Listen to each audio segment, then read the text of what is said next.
This video will touch on how to evaluate different information sources which you will come across when researching for your assignment. So why is there a need to evaluate our information sources? We evaluate our information critically to ensure that we are doing quality research. Nowadays, information are freely available in different formats provided by different sources and people.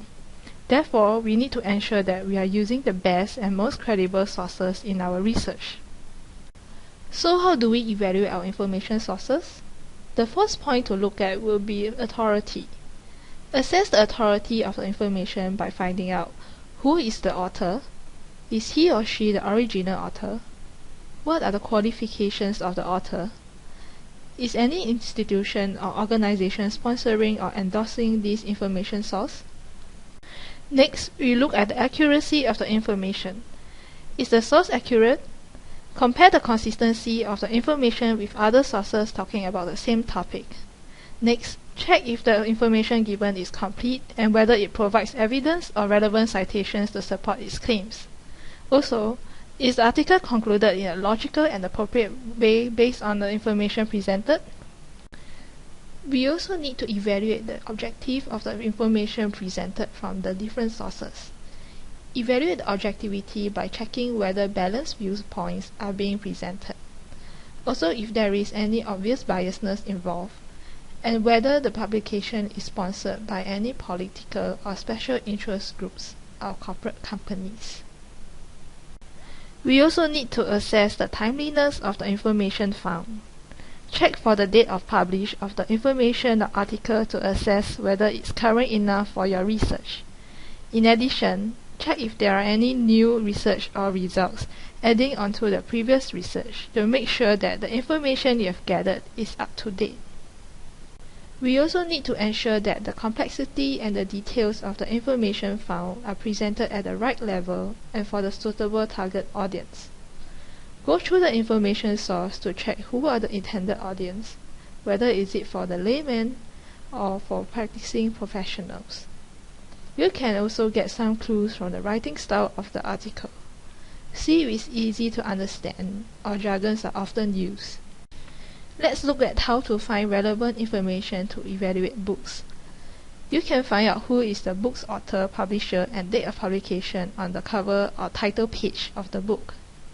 As for figuring out who is the intended audience and the purpose of the book, you will need to read the preface, introduction, and content of the book to find out more. Periodicals are publications such as journals, magazines, and newspapers which can be important and useful sources to obtain up-to-date information. Periodicals are mainly divided into a few categories. The first category will be the scholarly, academic, and peer-reviewed journals such as Nature and JAMA. These scholarly journals have an extract, a descriptive summary of the article contents before the main text of the article. They have a sober and serious look, often containing many graphs and charts. They always cite their sources in the form of footnotes or bibliographies. The main purpose of a scholarly journal is to report on original research or experimentation in order to make such information available to the rest of the scholarly world. The second category will be under substantive news and general interest. Examples of periodicals under this category are The Economist and National Geographic. These magazines sometimes cite sources, though more often they do not. The articles may be written by a member of the editorial staff, a scholar, or a freelance writer. The main purpose of such periodicals is to provide information in a general manner to a broad audience of concerned citizens. The third category will be popular periodicals. Magazines such as Reader's Digest and Vogue are under this category. These magazines are attractive in appearance with lots of color graphics. They do not cite sources in bibliography. The main purpose of popular periodicals is to entertain the reader, to sell products, or to promote a viewpoint. Last but not least, we have sensational periodicals, which are commonly known as tabloids. Sensational periodicals are often in newspaper format. The language used is elementary, and the main purpose of sensational periodicals seems to be to arouse curiosity and to cater to popular superstitions. Let's look at how to find the relevant information to evaluate periodicals.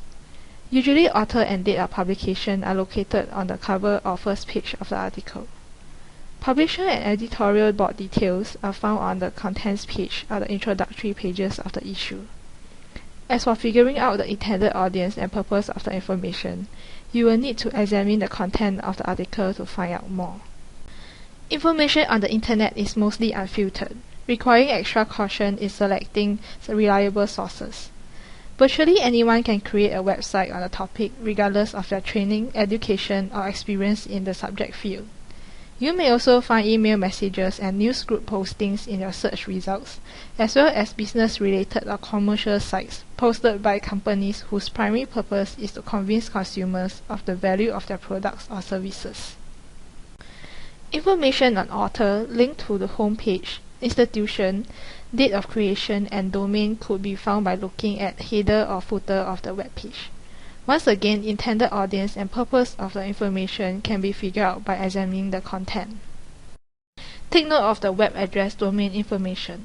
Here are some widely recognized examples. .gov represents government site, .com represents commercial site, .edu represents educational institution, .org represents organization. However, not all .org sites are official sites. Check for information at About Us on the site will often alert you to this. .net represents networks. Now let's look at an example of a host website and try evaluating it. Go to this URL as shown. This website is seemingly created by Dihydrogen Monoxide Research Division of Environmental Assessment Center of United States. Try checking for any author or editorial board information. Also try finding if United States Environmental Assessment Center is a legitimate department in United States government service. If you have done enough research on this website, you will find out that this host website is actually created to illustrate how the lack of scientific literacy and an exaggerated analysis can lead to misplaced fears. Dihydrogen monoxide is actually water, and it is being misrepresented as a toxic substance in this website. Now let's look at this website, which contains an article on climate change, and evaluate it for any biasness. This website is published by Institute of Public Affairs (IPA) in Australia. The website looks legitimate, and the writer of the article is a research chemist.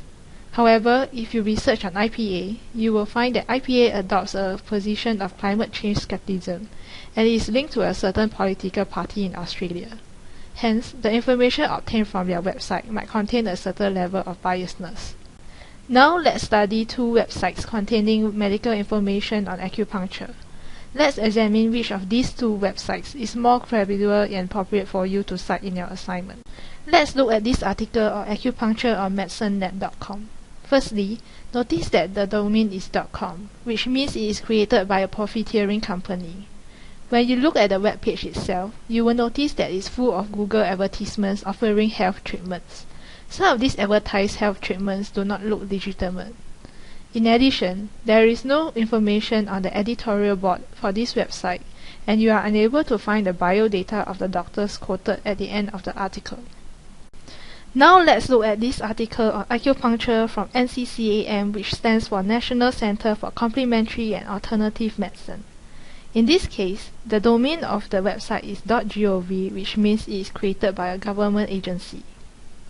The website is free of advertisements endorsing commercial products and services. This stance is also clearly stated under their FAQ section. You can also find more information about the NCCAM Advisory Council and their mission statements under the About NCCAM section. At the end of the articles, proper references and acknowledgements are given. Therefore, it should be clear that this second website by NCCAM is the more appropriate website to cite for your assignment, as their information are from more authoritative and credible sources. Here are some of the references which I have used to create this video. Please have a look at them if you are interested to learn more on evaluating information. We have come to the end of this video. If you have any questions or need further help in researching for your assignments, you may contact the librarians at Medical Library by either sending us an email or give us a call. Thank you.